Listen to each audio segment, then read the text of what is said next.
Greetings. Yes. Welcome to another episode of the Hero Lair with your favorite meatheads we are. Yes. Star Wars we will discuss. Yes. The Force Awakens. Dad.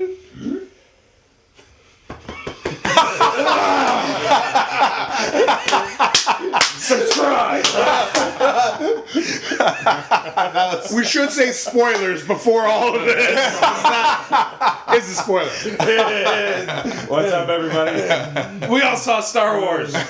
So amazing. We had to wait for some people. We would have gotten it to you earlier. Exactly, but some people took a little while. Yeah, right. All right, so look, normally I think professional podcasts and movie pundits take a time to actually review everything before they go into spoilers. We can't hold ourselves back. Yeah, we're amateurs. I always screw it up. Anyways. Yeah, exactly. Yeah. Remember that time? Yeah. So Han Solo dies. He dies. All right. Mic drop. wow. I didn't even give the spoiler warning. God. That's how amateur we are. That's how amateur we are. God. Yeah. We'll talk. Yeah. All right. Guys. So I'm gonna start over with Big Sims, and we'll go around each really quick. Overall, like or dislike. Loved it. Yeah. Loved it. Amazing. Everything I expected. Yeah. Delivered on. Really enjoyed it. Such a good time in theater. That I've seen it 3 times right now. You get something new every time you watch it. Yeah. Whatever flaws that we're gonna talk about, it's accurate to Star Wars, or at least in movies that we've seen in the stuff. Yeah. Overall, really enjoyed it. Really, truly enjoyed it. Yeah, But I was disappointed with a couple of things though. But overall, a definite enjoyment. Yeah. Okay. So favorite part in the movie, for me, I loved, and I think some people can see things coming, this and that. yeah. Certain things in the movie I could see coming, but this one I was totally sucked in, and it got me hook, line, and sinker. Was, why don't we take that ship? Yeah. That's garbage. We'll take that one. Pulls up. The garbage will do. It killed me. Absolutely killed me. I fell for it. Exactly. Favorite moment. Though that was one of the favorite moments, and when Finn is asking BB-8 to lie. Well, to tell him where the location was. It's like, And come the on, please thumbs up. just cover for me. Yeah, the thumbs up. Oh, that was amazing. Yeah. Favorite moment.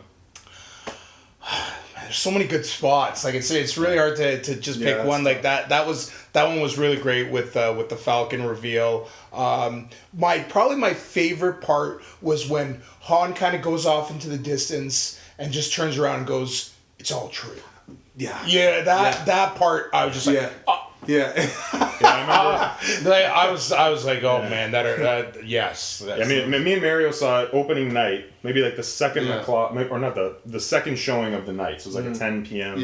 kind of show. Yeah, we went and saw that in IMAX. I remember him saying, "Oh, I wish I didn't see that in the trailer." Yeah, because it really hits home. You know what I mean? Like when he turns around and just like it just hits home. Yeah, that's actually mine because there was that soulful New Hope music playing. Yep. And it's true, all of it, man. So that was my big one, and then I think the other one for me was just the turning around of Luke, and then The end. Yeah, the unveiling. I was just like, there it is. And he's like uber Jedi. Yeah. He is now the recluse that Obi-Wan was. You know? Exactly. Very cool. So. And the reaction of the stormtroopers.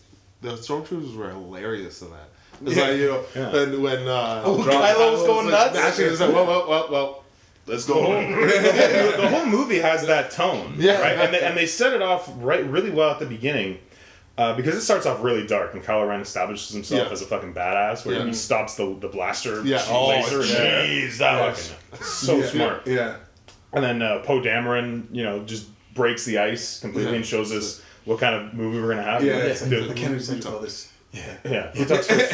You talk first? Do I talk first? Yeah. It totally just reset from the kind of really wooden prequel acting that we got, which was very, very thick in terms of plot, but just executed so woodenly and the dialogue, obviously. Like this had great dialogue. Like the one thing Lawrence is Kasdan. Luke is a great storyteller, but his dialogue is terrible.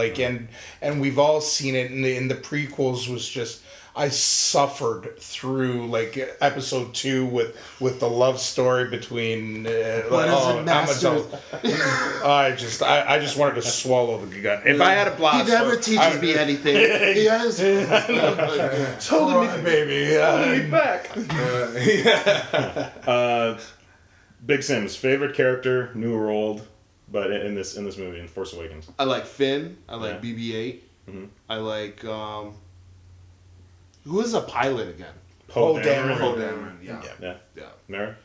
I definitely like Poe Dameron. He kind of he took over that like rascal role from Han Solo. Like in the original, like he's like the kind of he's the quick mouth, you know, and sarcastic one out of everything. So I really like that. And then BB-8 really kind of stole the show, right? Especially the thumbs up killed me. Oh my God. Really funny. It's incredible how they gave like human emotion and great acting to a fucking ball. It hit great everywhere. personification. Yeah. And they didn't have him like roll through shit and then be like, something lame that like Jar Jar would have done. He's in there for comic relief, but it hits. Like his anthropomorphism is more subtle. It's Yeah. not, I find a lot of the characters are hybrids of like the characters in like 4, 5, and 6. Mm-hmm. And the storyline. Yeah. Well, going by that, there was something that Lucas said, and what that he was trying to do with 1, 2, and 3 that I really think didn't happen, and it got nailed in this one, is that he was trying to make it rhyme the first ones. Yeah. You know what I mean? Where there would be certain beats that hit. And that totally, and they captured it with it's a episodes. formula in an almost non-formulaic way. Exactly. Yeah. Exactly. But it was nice to see that those were there. Like everything was new but familiar. Mm-hmm. Mm-hmm. My favorite character is going to be Rey. Yeah. Yeah. I really enjoy like the casting. Mm-hmm. It just really helped to see the kind of strength of feature that she had, and then and the character. I enjoyed it. Yeah, her performance was fantastic. Yeah, it was And this was like, I think before this, her previous only ever experience on set was like 2 weeks on a small production. And she goes right into She's like, exactly. Oh, no shit. Go big or go home. Oh, she did great. Kylo Ren for me. I mean, as we were leading up, we thought, okay, he's going to be the big new bad. We're going to see a lot of what Vader did, this and that. But to make him a pussy. Because in the end, Kylo Ren is a pussy. Yeah. And look, here is, and I'm sure we'll get into this discussion after about his character and some issues of when he's fighting Finn and stuff like that. Oh yeah. But look, anyone that's our experience of playing football, and plenty of us have been in our share of fights and things like that because of the jobs we've had and stuff. We can all picture a guy in our head who would be the bravest guy when he knew he could win the fight. Yeah. But as soon as someone came up with confidence that could take him out, they curl up. The guy with the visor. Yeah. Absolutely. The visor. Every time. Smash him in the mouth. Yeah, starts off being like, I'm the predator. Yeah. I'm the predator. And it's like, they can't see me. But it's true. So actually, I want to jump into that, right? Because this has been, and look, we watch all the same podcasts and YouTube channels you guys watch. We read the same articles, this and that, and there's a lot of debate on how could Daisy Ridley and Finn not end up dead when Kylo was fighting them, right? And let's throw aside the fact that, okay, he had taken Chewie's bowcaster blast, so he's fucking bleeding. He had just killed his father, so that in itself is an emotional kind of wreck, right? And he does get injured here and there. With Finn, he's kind of playing with him, but he does defeat him. Yeah. And then, of course, with Rey, she's at the end to actually defeat him, taps into the Force. But if the complaint is Kylo Ren as the big bad and someone who's been trained not only in the dark side but also the Jedi and has more lightsaber skill, how can he actually lose? I'm okay with it because he's a pussy. Yes. He's a poser. Yes. He's only, obviously, we're not going to do any speculation, but we know in the movie that he pretty much revolted from when he was in the Luke's Jedi Academy. And those are probably easy fights because he had all the Knights of Ren with him, right? We see that in the flashback, right? Easy and he fights. has it in his family. He has that. He has it in his family. Yeah. He was, but he probably never really. It's not as if he was ever taught humility, probably, or actually had an even fight his whole life. So he's chopping down, like at the beginning, he chops down Lord Santeca. Yeah. Chops down other people, but he starts to crack as soon as Rey turns the Force power on him. Yeah. Where he unlocks something in her and she goes, "You're afraid." Yeah. Right then, the pussy comes out. That's just like when... You saw me. Like, if you watch UFC, right? Think about Brock Lesnar. Yeah. He was beating up on everybody, fearless. Yeah. And then even, he lost to Frank Mir, this and that. Yeah. But whenever he got hit in the face, he turtled. Yeah. He would turtle. Yeah. Turn into somebody else. That makes perfect sense to me for someone with the personality of Kylo Ren because he's a poser. He's a pussy. You hit them once, their confidence crumbles because they actually don't have it. Yeah. They're only good when it's weaker. That was my just thought. My issue with that, though. Okay, go ahead. Yeah, no, just to address quickly, like people were saying, he is reverse engineering the dark side.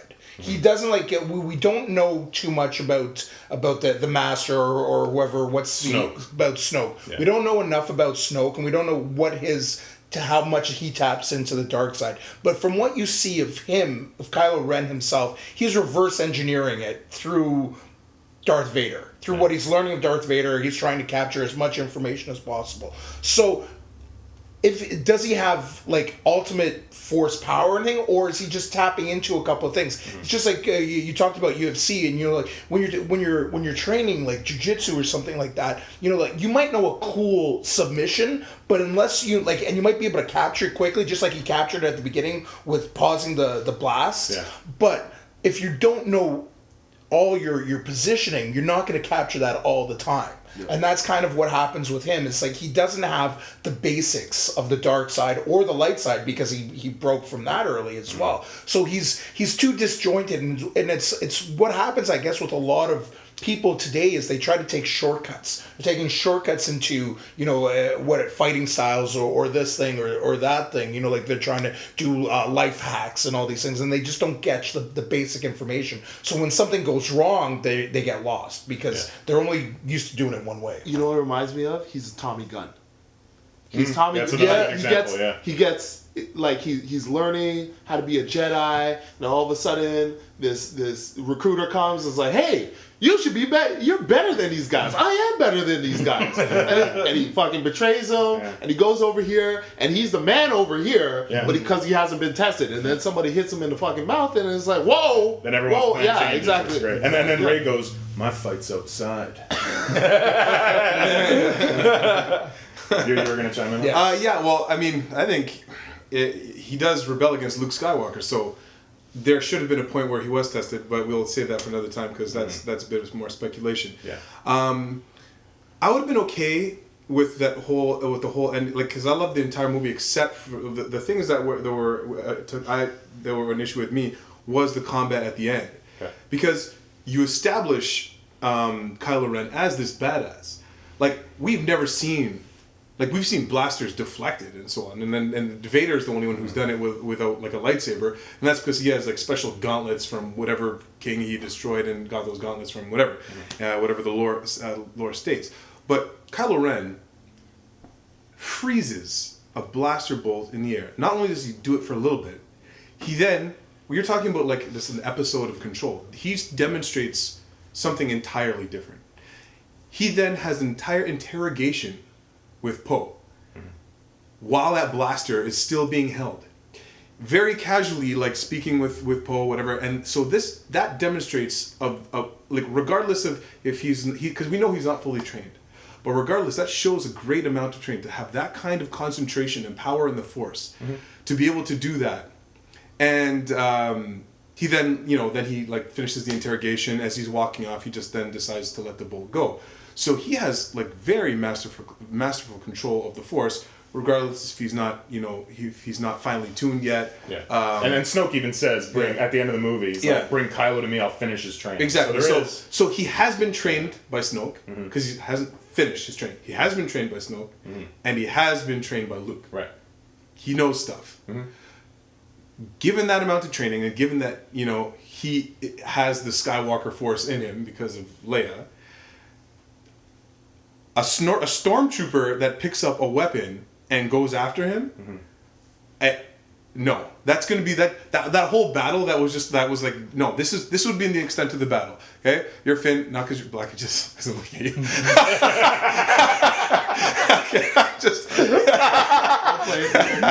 Okay, it would just be this. Dead. That's Finn. All right, that's Finn. That's Finn right there. He's not playing with him. He got hit by, like, Finn injured him. Finn cut him. Well, watch it again. I've watched it 3 times. He pulls a little bit of an Anderson Silva. There's a little bit of cockiness. There is. There's some cockiness that kind of lets that in. I mean, and Finn ultimately gets his spine, you know, sliced. He does lose. It took far too long. It took far too long. He did last a while. Then I'm okay with it. Yeah, I'm not okay with that. The stormtroopers are meant to be anonymous deaths in Star Wars. Like, a stormtrooper is I don't care how well he was trained with a vibro wand or a vibro. Yeah. Like the melee trooper. Yeah, exactly. Yeah. With the whatever vibro instrument that they have, he's not going up against a trained Sith. Secondly, then you have Rey. Rey, I mean, even when Luke Skywalker was had been what was the one when he's attacked by the Wampa? Empire. Okay, so he's already been trained a little bit. Even then, it took him a while to summon his lightsaber. Okay, Rey just comes into the Force. Fine, she's tapped into the Force. She has no skill with a lightsaber. She has no skill that is there are many stories of people who are of Sith and Jedi who are not as strong in the Force as someone else, but their lightsaber skill. There's a guy who fought with Darth Bane. Darth Bane was stronger in the Force, and his former master at the Sith Academy, Kareem or Kazim or whatever his name was, he was a blade master. Now he's not as strong in the Force as Bane, but he nearly killed Bane just because his saber skills were better. Sure. Rey just taps into the Force and her lightsaber skills are nothing. There is no way she's like. Now she was retreating the whole way. That I will give. So that she's I like retreating, that. but she's also had a staff the whole time that she's fought with. Two different things. Jakku. It's 2 different things, but it's still a linear weapon. Yeah. Go ahead, but I've actually put quite a bit of homework to this, so we're going to have a whole segment on this. Yeah, go ahead. Okay, so first off, Kylo Ren. He's very good with the Force, right? Stops a laser. Yeah. You have some street ballers that can do crossovers and have ball dribbling skills, but you put them in front of a net, they can't shoot. Yeah. So might be I because I agree because he doesn't have that confidence and that commitment of what Vader has, and they established that extremely well. If there's anything that's established well, is that Kylo Ren is a fucking head case. They do that every time something goes wrong. He's destroying First Order equipment. Yeah. Doing this, and you get the feeling that this happens a lot, especially when those stormtroopers come out. Yeah, because they're so used to it. He's having a fist tampering out again. That looked more like I don't want to be anywhere close to it because I don't want to die. That too, which is what happened to a lot of people. Yeah. But well, they were stormtroopers. They could have had a nice prolonged battle with him. they're gonna take him. There's situations at my job where a regular comes in and it's like, oh boy, I don't even want to deal with this, and I just round the corner and I'm like, let somebody else deal with it because I know, right? Mm-hmm. But even so if you're gonna talk about Rey having no lightsaber skills, what skill did she have as a pilot? Like where was she flying ships and all this, and she handled the Millennium Falcon like a G, right? And maybe it's like you could be an idiot savant in the Force, and it's like she was just using her reflexes. Yeah, I don't deny that. Yeah. I don't deny that, but I'm just saying that as far as lore and canon in Star Wars, and all the canon, and that's all thrown out. Yeah, that's all thrown out. And what we've seen in other Star Wars films, you see that the lightsaber skill it manifests a lot. Look at Darth Maul. Darth Maul is fighting 2 Jedi. Mm-hmm. Qui-Gon Jinn was a master in the Force long before Darth Maul was. Yeah. Okay? But just because his lightsaber skill was so honed, he was able to fight 2 Jedi and kill one. And so would you say? So you're gonna say that Qui-Gon Jinn's lightsaber skills was less than Obi-Wan Kenobi's? Because he's the one that took out Darth Maul, right? And he was just an apprentice. Yeah. So are you gonna say Qui-Gon Jinn? Well, I don't have to say anything. All I'm saying is that Darth Maul killed Qui-Gon Jinn and took on 2 Jedi with his lightsaber skills, even though Qui-Gon was a master in the Force longer than he was. That's all I'm saying. That's my point. Yeah. I mean, which I do get. I mean, on paper it should be an easy fight. But that stuff doesn't happen, man. Yeah, real fights don't happen, man. I've lost plenty of money on plenty of fights where on paper it should go one way because the guy's the right training, the right and it the doesn't right happen record. that way, man. But when the mind's not there, plus you combine everything else with what happened to him, and we don't know how strong she is with the Force. We have no idea. That's all speculation. And what was going on in the environment. I'm okay with it. Yeah. Okay, but you do bring up a good point about Rey, because that's another thing that the day after, if any of you guys follow Max Landis on Twitter at all, up to my knees, he's a screenwriter. The son, his father's famous director for a long time. Talented screenwriter, wrote Chronicle, written a bunch of stuff. He's an interesting guy to follow, and some of his YouTube videos are great. Anytime he's a guest on a podcast, he's just so energetic about everything else, but he is a bit controversial, which is good, but which is fun, right? You know. I can enjoy it. So he actually started trending on Twitter because he brought up, he was the first one to kind of bring up Rey's character, and he referred to her as a Mary Sue, which, again, I'd never heard that term before. I'm not in the fucking business.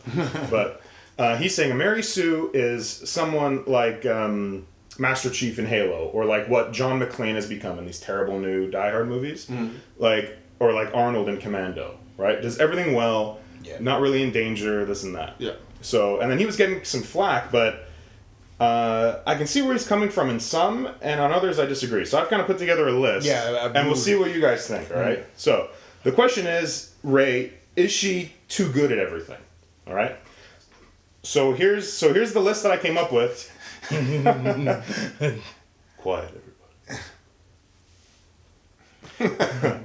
So here's the list that I came up with. I'm going to read it out, and I've kind of ordered it, and I really came down to, the nature versus nurture debate. I've kind of come out with force versus nurture. Yeah. Okay. So I'm going to start with, so here's everything that she's good at. Force nature and force nurture? Is that what you mean? Sure. Okay. So here's everything that she's good at. She's a pro scavenger. She's an expert mechanic, and disagree if something comes up, right? So a pro scavenger, an expert mechanic, a skilled fighter with a weapon because she uses that staff. Excellent climber, repeller, fluent in many languages. She's a quick study with a blaster and becomes a perfect shot. She's an expert pilot, a force user beyond what Luke had in A New Hope, and a skilled lightsaber fighter. Okay. So I'm going to go back to the beginning. Yeah, let's go each one. Do you think I missed anything of what she does in the movie? That's pretty accurate. That would take the scope of it. Let's start with the first one, right? A pro scavenger. I'm okay that she's a pro scavenger because, again, she's left on the planet as a kid. Somehow she fell into that to feed herself, and that's because of her environment on Jakku. Right. Because we know that there was, in the new... Again, you were mentioning a lot of old canon that's just gone now. They're probably going to cherry pick, but... they already did. This whole storyline is cherry picked, So there was the Battle of Jakku. And go out and read, check out the comic books, check out the books, the novels, a lot of stuff online. There's a lot of synopsis and stuff, because it really builds the bigger picture of kind of what happened. Yeah. So after the battle on the Battle of Endor, the final real battle took place over Jakku, the Battle of Jakku. That's why you have crashed X-Wings, Star Destroyers, all this kind of stuff, right? And that stuff just kind of stayed there. So her being stranded there by we don't know who, maybe she picked it up from... and she's left with that Unkar Plut, who runs that... Because you hear his voice in that flashback, quiet, girl. Yeah. So obviously he would tell her, go out and find me shit. Yeah, right? Go and exactly. Get it, right? Yeah. So we good with that? That's from her environment. She's a pro scavenger. She would have died. She would have died regardless, if not. That was her... trial by fire, right? The fact that she's an expert mechanic, because they show this multiple times, especially in the Falcon, right? One, her boss, or even the guy that she ends up being left with, he owned the Falcon. Yes. She knew a lot about its lineage, where it was. Exactly. She knew about stuff that he did to it. So that's, she'd probably been in the ship before. But not only, for her to be a good scavenger, she needs to know the inner workings of all these starships that are crashed because she needs to identify, which parts are worthless, which parts are valuable. So of course, for her to so I can imagine when she's young, she would go pick a bunch of stuff. Yeah. And Unkar Plutt would probably be like, "That's crap. That's crap. This doesn't do anything. Look more for this." He probably would have told her. And this is what this does. This is what that does. She's learning. And she probably broke a bunch of stuff when she was bringing it back. So she would have to become an expert mechanic in order to take apart. So it's almost like a reverse engineering. To take it apart, she would learn the parts through disassembly. Exactly. And then she'd know which are valuable and can get her more quarter portion. Yeah. Okay, so here and that leads well to climber, repeller. Yeah. Since she's in there very small, it's almost like a Tarzan thing, right? Yeah. Where since he grew up in the jungle, he's always swinging. He's always athletic. Yeah. Since she was probably very young, climbing into Star Destroyers, maybe spaces that obviously Unkar Plutt and other scavengers couldn't get into. She's in there, and then parkouring for her whole life. Her whole life. So she would grew those skills. None of the stuff I'm reading so far. She doesn't need the Force for any of it. No, but I would say that some of her survival, like little elements, because as all strong Force users, little elements of the Force come to light. That's how people identify Force users. So I think that's going to come in. Really soon. You continue. But so far, continue. I see no need. I see no need for the Force in any of these skills so far. Jumping and climbing, that maybe, right? Right. Yeah. It could happen. But it could be without, arguably. For sure. The next part, borderline. Okay. That she's we see her kicking the shit out of a lot of people in this movie. Yes. Those two fucking guys that try to rob her, and then finally the ultimate battle with Kylo Ren. With those two first guys that tried to steal her shit, I'm okay with her kicking their ass, and I don't think she needs the Force for that. Because the fact is, a little girl stuck on a planet, they were going to be robbing everything she has, and in the real world, rape, kidnap. How many times when she was young, did she probably bring things with her? Only they were like, "Oh, that's some good pieces. We're taking it," just like they try to do a BB-8. It's the Tarzan thing. If she couldn't learn to fight and eventually learn to fight and use that staff and teach herself, she'd be dead. Yeah. Because she wouldn't be able to feed herself, or she'd be kidnapped. This and that. That was a mandatory for her to learn, and I don't think she needs the Force necessarily for that. But I think she does use it. She does, but she definitely needs it. Well, she taps into it when she fights Kylo Ren. Yeah. Right. Well, she's literally like physically wrestling with him at one point. Like she's definitely tapping into the Force. Yeah. Right. Yeah. But for her to have physical skill, whatever, that's all from nurture of her being left alone and having to survive, and she's probably lost 1,000 fights in her life easily. Yeah. And it's been through trial by fire. Okay, we could say that, but when you also do look at her, she's got perfect teeth, no scars. Whoa. A lot of them. She's not perfect. I'm just saying. She, like as part of the story, she has no scarring, no nothing. It looks like she has survived unscathed. So what I'm saying is, it is possible for someone to survive. I think she thrived because of the Force. Elements of Force were leaked out and used. Like for example, you want to. There's a scene where she's scavenging and she just makes this wild leap, right? I'm not saying she needs the Force, but I'm saying you can't say it's not. Talia al Ghul did it as a kid too. You know what I mean? You didn't say don't. She has perfect teeth. Yeah, please, exactly. She got perfect. Batman couldn't make the jump, but a little girl could. I don't need it. That's not a good argument. Talia al Ghul, buddy. That's awesome. That's terrible. Batman. That's only because Talia al Ghul is actually the son of Luke Skywalker. Who is actually Rachel.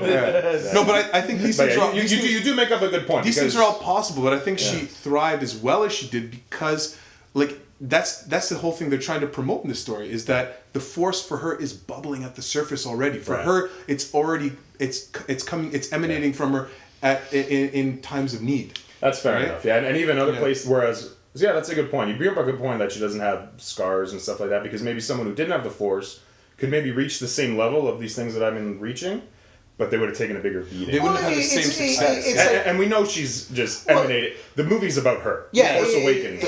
And it's always at the surface, right? So it's coming out in her at all these times. No, but there's no doubt that you're right that there is Force there, but the thing is there is a certain amount of nurture as well, because you have her in this environment where she wouldn't, if she was brought up in in luxury, she might never have tapped into the Force. Oh yeah, and we would never have known. So it's because of this, and because she was grown up on Jakku, of course, that it's all happened. Of course. This element of nurture that you're talking about, and all these things that Dan was just going over, yeah, for sure. What I'm simply suggesting is that they were not done exclusively without the Force. Is what I'm saying. Is these all patterned her, acclimatized her, hardened her, made her what she was. Yes, but they also fight Kylo Ren. But they also summoned some the elements of Force for her. Of course. No, I agree. So I got a couple more here, and then you guys tell me whether or not this is a stretch. Because again, the question we're asking here, I mean, I kind of brought it up. Did you need the Force, whatever? But the ultimate question of why I built this was, as a character in a movie, is she too good at things? Right? That's the kind of thing that's the big thing that's been debated. All that? No, that's fine. That's all acceptable. I'm okay with everything so far. Yeah. I listen, I agree. I'm just waiting for... Could you please put the hippie clip from This Is the End for this guy? Because honestly, when you start saying, when you start getting down to the other ones, it's going to go straight hipster.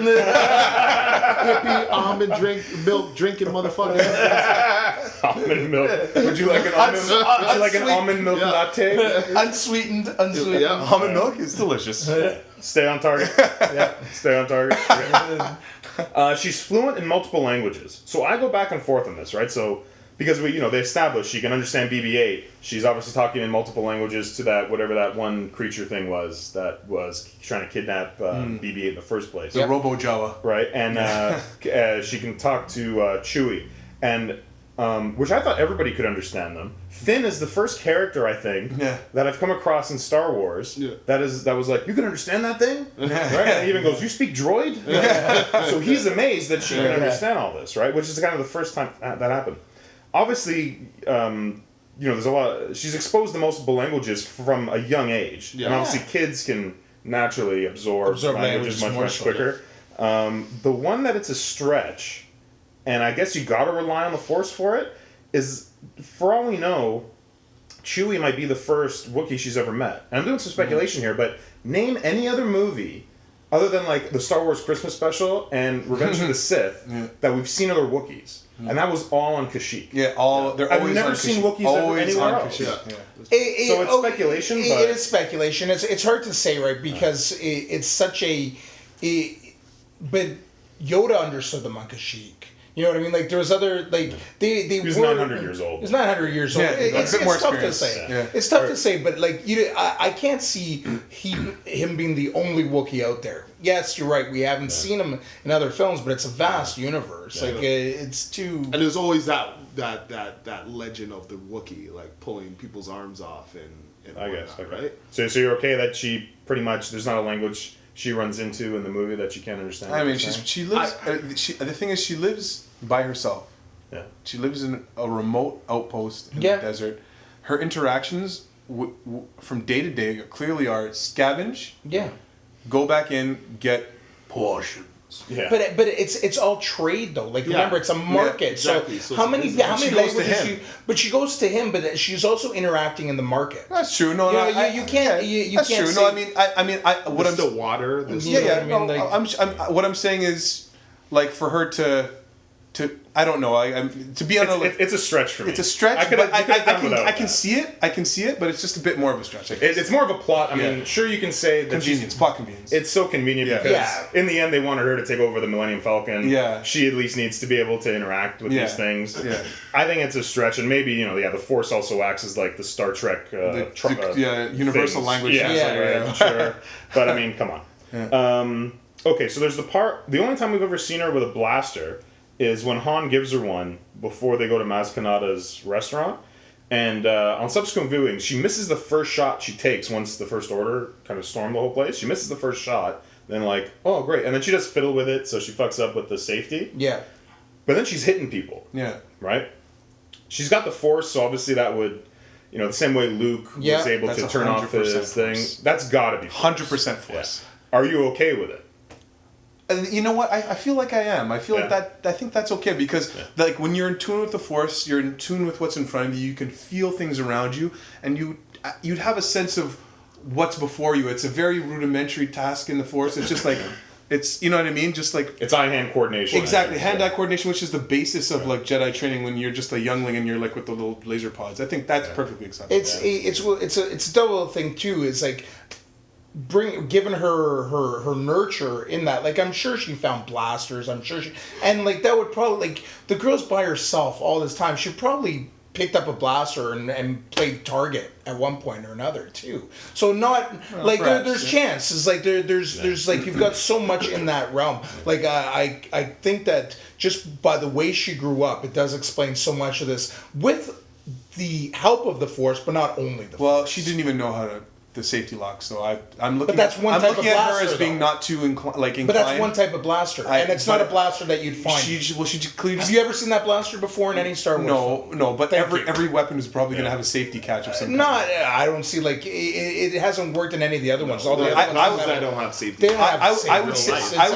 I would say that was Force. That was. I'd say I'm with it. I'm with him. It was Force. It was Force, but it doesn't have to be 100%. Because they don't have anything that leads to her being a good shot that we can plan. Everything else, it's not obviously spat out to us, but it is there to connect the dots. Yeah. Except for that one. But let's go on. So this is the big one, okay? So she says she's a pilot, right? Where they're running and like, you know, the guy's like, we need a pilot. We've got one, right? Okay, so you say you're a pilot, you've flown stuff, we're in. We agree with you. Same way how I didn't have a problem with Luke. Luke mentions it multiple times that he's flown. I'm not such a bad pilot myself. Yeah, exactly. Or shooting womp rats. Yeah. And that he wants to go to the academy, and then he's in the thing. I get it. Yeah, you know, we're rebel fighters. Put the kid in an X-wing, right? Here, though, she briefly mentions it, but the fact that she can masterfully pilot the Falcon for the first time, regardless of her knowing the inner workings, they specifically said she doesn't fly it at all, while she's under attack through ridiculous areas, right? Force. That's really stretching the Force, man, because Luke didn't stretch the Force that much, right? Like, that was kind of a stretch to be that good and to take it into a fucking Star Destroyer. Yeah. Like, look, I have into like... one of those narrow canals through it. Like, that's hard, man. She'd never flown it. And then she even comes out, she's like... and she couldn't believe she did it either. Right? Like, that was some crazy fucking shit. Like, that I'm like, all right. Like, sure. Like, so, look... To say that she's a pilot doesn't mean you can massively do it that way. Like I have a trucking license and air brakes and stuff like that. Yeah. But there's no way I'm gonna race. I'm not gonna race a monster truck for the first time behind a monster truck. I'm not gonna beat all the pros. Yeah. I'm gonna crash and turn off to the side just because I have a trucking license. So that was a big fucking jump for me. Cool scene everywhere else, but they're really milking the fact that she's filled to the brim with the Force. My brother and I were just more than anyone else. Oh, wow. Do you guys feel the same thing? And that one I'll give that one. Like I see. The thing is, she would be familiar with rudimentary controls because there are old ships that she's scavenging, right? So the Falcon's an old ship. She's in old ships, and she fucks it up at the beginning. She like crashes. So she would at least have like some visual understanding of ships in general, especially older ones. And the Falcon's an older one. Yeah. Right. So it's like a carburetor. Right. Car, so I think again we're using that union of nature. Nurture and the Force's nature. And the Force, right inside of her. Right. So stretched to the like possible to the breaking point. More than any other. That's plot convenience. That's total plot convenience. And that's fine. Like there's going to be points to that. But I agree. Controlling it is one thing, and like the bumpy start, that's fine. That'd be like, okay, cool. So that's realistic. She was in a cockpit. She started to know the controls, and now she's trying to use the Force to navigate it, but then to like sear through beams and through an asteroid and bank up so that the aim of the gunner, where she's never even known where didn't even know the gunner was necessarily. Well, we've never seen anybody. Pilot like that. Pilot like that or use the Force. I mean, the closest you can come is like remember the parts in I think it's in Attack of the Clones where like Anakin just like dives out of the thing and falls how many feet? Like okay, that's superhero shit. Yeah. Right? And he was a Padawan. Yeah. You know right? She's nothing. She's gotten behind this for the first time. She was flying like the Clone Wars cartoon. Yeah. Samurai Jack. She was. So good scene either way. Yeah, it was a bit much, but it was still entertaining scene. Again, so she learns everything on a fast fucking curve, man. Yeah, there's no curve. Like, okay, so now the next one, her ability to use the Force, all right? She's using, in this movie, more advanced techniques than Luke ever had in A New Hope. Shit that took Luke going to Dagobah, everything else, and arriving at Jabba's palace. She's getting like that. Yeah. And it seemed really, really rushed to me, especially when she's giving the stormtrooper that you will remove these restraints. Who, by the way, that stormtrooper is Daniel Craig. I remember. Yeah. Now, the only way you could explain this is just all speculation, and we're not going to get too deep in that. That's for another video. But of her either being trained before, this and that, but that was a stretch as well. That, like, we know she'd heard of myths about the Jedi and the dark side and all this, and maybe in passing she heard about, Jedi could just say something. And it was good. Yeah. That's it. But that, I don't know, but were you a little taken aback at how quickly she picked up on these Force skills? Because I was. Not really, because I'm looking at Finn and he's constantly getting his ass whooped, and I'm like, you know what? I think she's gonna be the Jedi of the group, and I'm like, I think they're gearing because she's a female character and they wanted to make her like kind of like the most powerful Jedi because they're starting this new series. So no, Disney princess. Yeah, that's like the biggest Disney princess. Oh yeah, for sure. But the one thing I kind of look at it from, touching on what you were just talking about, hearing stories, is she is living on the planet that had the biggest battle at the end of it. The final large battle that toppled the Empire. And she would have had to have just heard stories over and over again. You know what I mean? Like, she's in these ships. She's got, like, we don't know what type of propaganda went on and what she could have found. And, like, she's a scavenger. She's obviously always looking. Like, if she's found, like, voice recordings or anything, like, she's going to be bored out of her mind. She lived by herself for the most part. Like, stories would probably be the only thing that got her through. So, like, I could kind of see her really kind of going into lore, because when she's talking with Han and he's saying that it's all true, she's like enamored with it. She's like going crazy because it's like everything she's ever heard is true. So she's obviously got some background on it. The extent of which, and couldn't she use it? Obviously, that's a plot. It's a convenience point, but there has to be something there. Like you've got to think about from the age of whatever she was, like when she was dropped off, 12 years old or something like that, or younger. Yeah, or even younger. She's gonna be like 5 or 6. Yeah, like 5 or 6 that she's dropped off to she's in her early 20s when she's found now. Like that's like 15 years or so that she's just been by herself. Like she has this guy that's somewhat taking care of her, but he's just sent her off. She spends an enormous time by herself. So like I can just see her kind of absorbing as much story as possible and as much lure as possible. Yeah. That her using the Force and masterfully evading TIE fighters in the Millennium Falcon are the two biggest stretches. If they went one or the other, I think it would have been okay. Yeah. But throwing it all in on the same character, like I think those two are bigger stretches than her holding her own against Kylo Ren in the lightsaber battle. That's They're more equal okay for with me. Are they equal for you? They're equal stretches. Equal stretches for me. Yeah, I think that, she can hear stories, but she didn't even believe them. So she wasn't giving them really any kind of credibility. Yeah, it wasn't like, you know what I mean? It wasn't something she's practicing in her mind. It wasn't something she's going over. She just thought, she's like, whatever. Oh yeah, I heard that was a myth. Like, so she isn't really internalizing, I don't think, to the same extent, right? Are you saying though that you don't internalize myths because you don't believe them? Like that's you can't say that though. No, I'm just saying, like, I just don't think she was hanging on those myths. I think they were almost like what else would she have though? Well, she's by herself. That's speculation. Like, you're speculating as well. No, she said they're myths. I thought they were myths. So it just looks like it's not something she's hanging on, right? It's something she dismisses as a myth. She definitely like dreams of just same way Luke, kind of dreamt and daydreamed of something else out there. Because after she finishes her meal, she puts on the old rebel helmet. Looking up at the stars. So she is doing some dreaming of this battle of at least and heard about the light side and the dark side, or at least the beyond, the rebellion and the empire and stuff like that. So that is in her mind, because that might be the only way she kind of kicks back. But then to expertly hone in, it's a stretch, man. find in the Force, find the person, hone in onto the person's mind in a technique that takes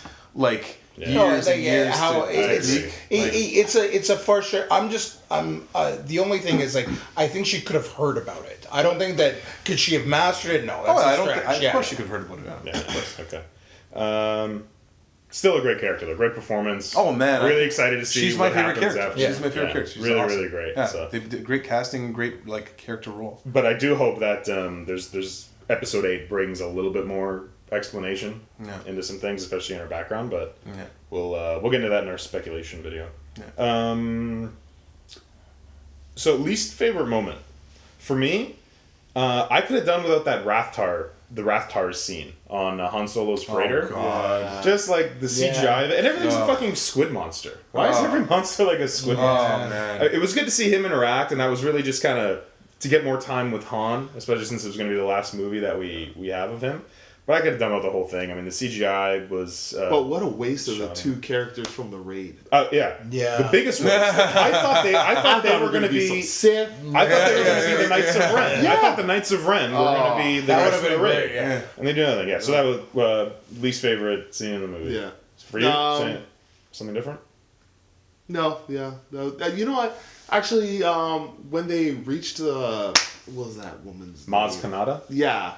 I was like, You didn't like the Cantina redux? I do why it needed to be there to explain the flashback and stuff, but I was like, okay. Anything that stands out to you guys? Yeah, again, that one scene was pretty poor with the Raptor. What were they called? I think they're Rathtars. Raftars or whatever it was. That was, I'd say that by far that was the one that didn't do much for me. That visually for me was the worst because they're literally fleshy spheres rolling around. It looked like critters, or it was very cheesy. Japanese anime porn with the tentacles. Very Remember cheesy. Not that I watched that. Not at all. Sometimes you're scrolling on Reddit. But for me, as much as that was visually the most in my heart disappointing scenes. Solo, why? Just write him off. Let him fly. You would write off your son. What? What do you mean? Solo. Oh, that's disappointing to me. He's such an iconic character. If Harrison Ford doesn't want to be in the films anymore, whatever the case may be, you don't have to. Can you, for my sake and for other people who just like the character, just let him go off somewhere in the Millennium Falcon or not the Falcon, just go off somewhere else and not kill him. Somebody had to go. I know. You didn't have to kill him. Somebody had to kill him. I think at least he's there in the lore to be recycled if you need him or whatever else. At least we know he's alive. We literally are alive. People have grown up with this character, and you're gonna kill him offhand, in that terrible capacity. Harrison Ford wanted his character to die in I don't Return care of the what Jedi. Harrison Ford wants. I'm talking about Han Solo. But for them to bring him back, I wouldn't be surprised if he's like, I'll sign. My Han Solo dies though. No, well, if that happened, that's a justification. But if that didn't happen, then they should have just written him off and he could walk off. It's kind of brilliant though, because you kill off Han Solo and you do the Han Solo prequels, and everybody's like, oh, I kind of want to watch this now. I want to know what makes Han Solo. Nah, you should. I actually like it from a plot point, right? In terms of, so let's look at this, right? From when Anakin Skywalker, in order to truly pass into the dark side, killed the younglings, killed a bunch of the Jedi. The cuts off Windu's thing. The desert people. He makes a turn, right? But then flash forward to where there's the point where the Emperor is pitting Vader against Luke and things like that. Yeah. Because the Sith always do that. They always want to find the next great apprentice or become the master. And find the next great apprentice. The rule of one to hold the power, one to create it. Yeah. So the Emperor fails in Return of the Jedi because he does not get Vader to kill Luke or Luke to kill Vader. So he fails, right? Yeah. And Luke even tells him that, right? This is now showing that Snoke is succeeding in turning Kylo Ren more to the dark side. And Kylo Ren plays it out in his own mind, too. He's like, I know what I have to do, but I don't have the strength to do it. That's kill a loved one. Make that big sacrifice, so then you can go all the way to the dark side. Something like that. So from a plot device... Yeah, I thought that's... It really works and fits into the lore. So But yeah, when it happened, when all that stuff was happening, I was like, oh, God, don't walk out there. Yeah, I know. I was like, wait. Yeah, How did a trained Sith Yeah. not know that you were there when he already sensed you on the planet? Okay, forget that. Now don't walk out there. That's what those are my thoughts. Yeah, I don't call Ren a Sith. He's not a Sith. He's not a full He's a Sith. trained. Sith. He's not. He's a poser. He's an apprentice. He's a Sith apprentice. That's for sure. He is. He's not a lord, nor he's not a lord. He's not a Darth. He's a Sith apprentice. Yeah, but I mean, he is. You yeah, can't compare him to like a Darth Maul. That's a Darth. Darth Maul's a Darth. He's in like whatever dark side Padawan stage. Okay, like a Ventress. Okay, isn't she a lord? Lord Ventress? She's Lord Ventress. There's lords and then Darths. So he's not a lord nor a Darth, but he's still a Sith apprentice. That's what. Yeah, he's at a very early. I didn't watch too much of the Clone Wars. So, but you're right. He's at a very early stage, but he's got something. So, like, I can. Either way, he sensed him on the planet when he came. So he should have been able to sense him behind him. Again, I'm okay with his powers going up and down. That's what I understand. Because he's fucking head case. Yeah, he is. He's a total fucking head case. He truly is. He's like a spoiled teenager with angst. And I'm not the first one to say this. A lot of people online have said this and everything else, but it's so true. Is that he is what we could have wished Anakin was. Yes. With this struggle. Oh, absolutely. Yeah. Right. Because that struggle is affecting his development everywhere. When he felt him on the planet, wasn't that him talking to what's the other? The Lord guy, Snoke. Wasn't it that him just talking to Snoke? No. Saying that, or when did he feel it? No, he was talking to one of the generals, I think. One of the blonde guy. Yeah. General Hux?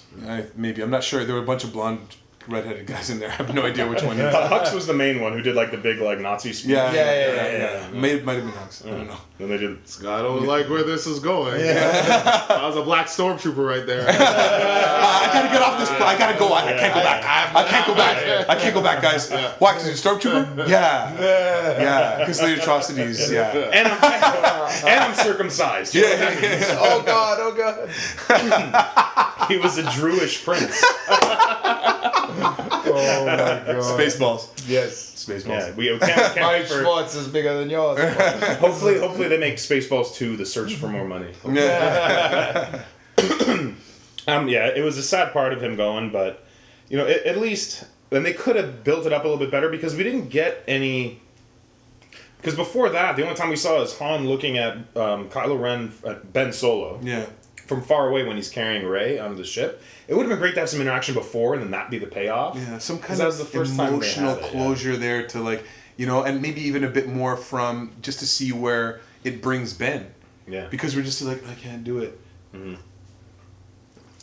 That's it. Like it was like, you know what I mean? It was just this huge moment that didn't show that much spiral in Ben or like a build up in Han or like whatever. Like it was, yeah. This movie goes lightning fast, but in that quick little thing, there was a really, and when you watch it subsequent times, look for these because Harrison Ford and Adam Driver, who plays Kylo Ren, just do such a great job with the subtlety of the eyes of their acting. Yes, because there's a part where once he hits it, and the beam goes through Solo. There's the shock of Solo and the feeling of accomplishment on Adam Driver's face. Yeah. And then there's the forgiveness that comes from Solo. Yeah, he puts his hand on his cheek, on his face. And then almost the losing of the satisfaction when Kylo Ren's like, oh my God, my dad just forgave me for killing him. Yeah. Like, yeah. fuck. Like, Well, it's the like how he says he's always got the pull of the light. Yeah. And even though he's trying to like commit himself to the dark side, the pull of the light is always there. Yeah. And you're right, he played it out in his face. Perfect. And I like that reversal that throughout all the other movies it's like Jedi's fighting the dark side. But this guy is just trying to fight the light all the time. Yeah. You know what I mean? And that it's like he so wants to be evil. Yeah. But it's just like there's always these moments. He wants to be Vader. He wants to be Vader. And if you notice, his eyes never turn. Mm-hmm. Even after Anakin, after he starts killing whatever, his eyes go true Sith, right? Like I they go, didn't notice that. yeah, Really. his eyes go orange, yellow, whatever. And Ben's eyes never turn. Never Right. turn. Huh, that's interesting. Yeah. And I think Solo accomplishes that with his last breath of bringing back, I forgive you, I still love you, you're my son, as he's just kind of falling over. I do love it, how that there's no fucking way that they can come up with something of Han Solo to ever return again. Yeah. Because he's stabbed with a lightsaber, falls down a pit, and then the fucking planet blows up. Every single one was dashing up my hopes. I'm like, oh my god, he's stabbed. They can put him into a bantha tank. They can put him into a bantha tank. Oh my god, don't fall. Oh, you fell in the pit. Okay, I wonder how deep that. Oh, that's really deep. That's really deep. And then Okay, maybe they can find. Maybe Chewie drags Yeah. And then it's like they're gonna blow Chewie. He's in the. Can we talk about one thing though? So, first Death Star. I was gonna bring this in. Good segue. First Death Star. I know exactly where he's going. Photon torpedo blows up. Yeah. Then they go to the second Death Star. They make it bigger, the hole bigger, so everybody can fly through. They got a shield on They had that a door, shield though. A shield on that door. You would think. And it wasn't completed, so that's What? Listen. This is fully operational. You would think that the big design flaw would be talked about when they were building this fucking plane. You know what I mean? And it's like everybody's flying. Like, okay, I know I'm gonna get comments. Oh well, they had to do a bombing run a whole bunch of times. Listen, if I was building this thing, I would make freaking 50-inch deep level like barricades at each level. So even if you try bomb it, you have to go down to the next one. Yeah. I got at least like if they're gonna invest in all the metals to core out a planet and make that in there, you think they might invest in like some turbo lasers, a great door. Just bars? Yeah. How about just bars? Yeah. Like that just stop Bars instead of an open hole. Yeah. It's like, hey, you know what? You know what would be good? Let's make this. Let's make this service tunnel not big enough just for like a service vehicle to service whatever we need to get in there. Let's make sure the aperture's large enough for like a good bunch of X-wings to fly themselves. The only way they were able to get in is because of all the charges that Chewie and Han laid, because that cracked a hole. Small enough that an X-wing. That's what I'm saying. Yeah. But if I'm looking at it like there must be like on in this universe there must be like great strategic blunders, and it's like the Death Star, Volume 1 through 2. Yeah. Like, you know what I mean? It's up like, there with like the Titanic, the Hindenburg blimp. And Empires for Dummies. When you're doing your Death Star, but both those examples only had one occurrence. It's happened a bunch. Starkiller Base is probably the most rushed plot point, no matter what. And every 3 times I watch it, you pick up more little things, but it's so fucking rushed.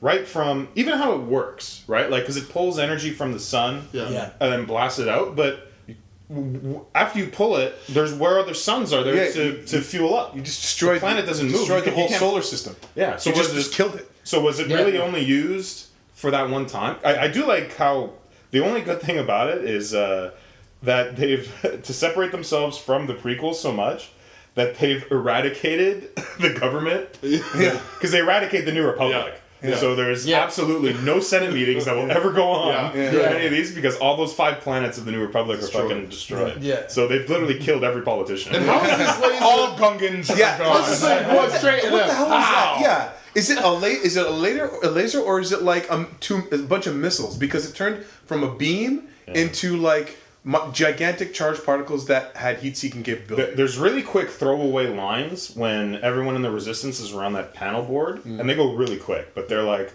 so what is this weapon? It's some sort of light speed cannon, whatever. And then a guy goes, "We've never seen a weapon like this to actually give it a name." And then they just move on. Yeah. We'll throw it into ambiguity, so its ambiguous nature can a big never red beam that can cross systems, like across the solar system, and target multiple targets. That break apart. But what they really wanted to do was get rid of whatever shred of organization in that New Republic. Yeah. Because that New Republic is made by like Mon Mothra. And people, pretty much the rebellion has set up the new government. Yeah. And the Resistance is just a band that Leia put together. Because like they're like, look, there's still some shit going down. Yeah. I'm putting together like a crew of security contractors. She becomes Mon Mothra. Essentially, but a smaller group. That's why they don't have. That's why they only got like X-wings and a few of those ships. There's not like the big like Y-wings or anything else. So they are more of a they're not as well equipped as what the Rebellion had. All right, guys. Well, that's our spoiler review for The Force Awakens. We all really enjoyed it. Looking forward to the story continuing. Can't wait for Rogue One. Can't wait for Episode 8. Only got a year and a half. I know. Within the next year and a half, we watched 2 more Star Wars That's movies. fantastic. Hell of a time to be alive. Also, check out our Ultimate Alpha Geek speculation video on Star Wars, where we try to we go fucking deep. We go deep in speculation. What the hell's going to happen? Pulling it from our ass. Yeah. So we'll link to that. Be sure to tune in to that as well. Follow us on Twitter at The Hero Lair. Please don't forget to subscribe. My name is Dan. You can follow me on Twitter at DanPhilippeDF. He's Josh Martyr. Where can the folks find you at? You can find me on Twitter, Joshua Martyr, at Joshua Martyr. And for authorship, my website is www.joshuamartyr.com. He's Big Sean Sims. You can find me on Instagram, Simplicity, 2 M's, last name, 1 at on Instagram, and at Big_Sims on Twitter. Mario Hammerall. Find me at Mario Amaral on Twitter. All right, guys. We'll hang out with you soon. May the Force be with you. That's not it. No. But I did it too.